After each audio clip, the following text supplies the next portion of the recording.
Hello YouTubies, this is King Scrab and thanks for watching one of my Whovian videos. Hello out there to you hooligans and Whovians. Right, so I've spoken about Omega returning, the possibility for years. I think this is now magnified from the previous episode we just watched. I thought that he might actually turn up in the episode after one of the Gallifreyans said Arcadia's fallen, priority Omega. That would just say to me that there was another thing going on in the background, another different thing that's related to Omega himself. So maybe they were going back to see if Omega could actually save them. And the Doctor at the last minute used the flower, or what was it, the red diamond star, or whatever they call it on Gallifrey, which steals the moment from the Gallifreyan people and kills them all. But this is a real game changer, and even if that did happen, even if the three Doctors decided not to do it, you still have Omega in the background. So the other Time Lords seem to be protecting that, or wishing to open something up in communication with Omega himself. So he isn't gone. So what do you guys think? What do you think this could mean? I think it's kind of a genius idea from Moffat to actually include that. I wasn't totally pleased with the episode, but I've got real mixed feelings about this. So, I mean, I could say it's the worst episode. It's not. I could say I was completely unhappy. I'm not completely unhappy with the episode. I have mixed feelings. We've spent a whole series of budget on this particular episode, and they're getting paid from people coming to the cinema to buy tickets. And I'm thinking, is it actually good enough? The ending was pretty good. Tom Baker turned up, but it just didn't feel like you guys got everything you deserved. And at least we saw the regeneration of John Hurt at the end. He's getting a bit worn out, probably turning into Christopher Eccleston, who did not turn up in the episode. So, in all, there's some disappointment here. I mean, Christopher Eccleston could have turned up in that episode, even for a small part. Tom Baker, people might say he's arrogant in real life, but praise be to him, he actually came up and went on that show, and because he knew people wanted to see him. I'm happy to see him.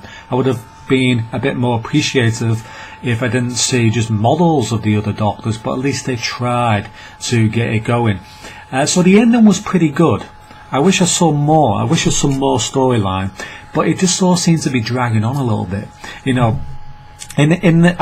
In the start, it just went on and on and on and on and on, and you weren't sure if you ever go see any part of the Time War. An hour had gone, and we hadn't even seen a moment. Still in the moment. The moment is coming. It's just like a single moment in time. Nothing special about it.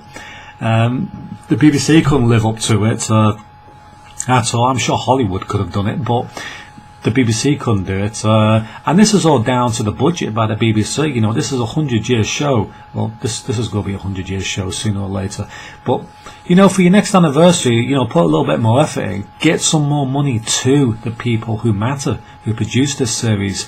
But I think I've gone off topic a little bit. I'm a bit excited. I'm not hating. I'm going to watch it another 10 times in a row.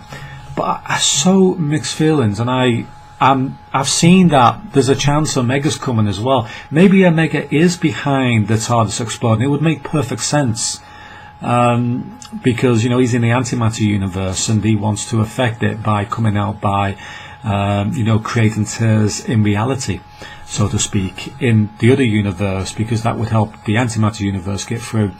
But it's looking pretty good for his return now. I think Stephen Moffat has had a look at this, and he's realised that Omega was a big character, and people were saying, come on, come back, Omega. And after seeing that, I have to say, I've got reasonable good hopes that he is returning. It's been a long time. I've been saying this for bloody years. But priority, what was it? Arcadia's fallen, priority Omega. That really does have to say, that has to ring alarm bells with people. I mean, come on. What do you think it could mean?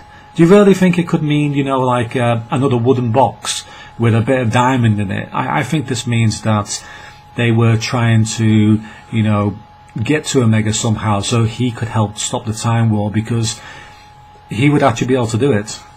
So this makes a complete difference. You know, this changes the whole game, and I did expect it. I did expect it would bring Gallifrey back. It wasn't totally unexpected even by myself, but that doesn't mean it wasn't a bad episode. I'm glad they did it. You know, it's one of those things where I say I'm glad this actually happened. But I wasn't expecting Omega to be mentioned in this episode, which completely makes it a better episode automatically. I thought, come on, is Omega going to be in this? Come on, you know, come on, Omega, show your style, show your stuff. You know, the last minute, you know, before they actually press it and they decide to stop, and then Omega just suddenly turns up and says, boom, boom, boom, boom, boom, boom, all the Daleks are destroyed. That's it, you ended. Bye-bye. It would be pretty good. But anyway, I'll talk more about this later. I can only talk so long about, you know, in front of the camera now. But anyway, I'll talk a bit further about this with other people as well. See you later, and until the next video.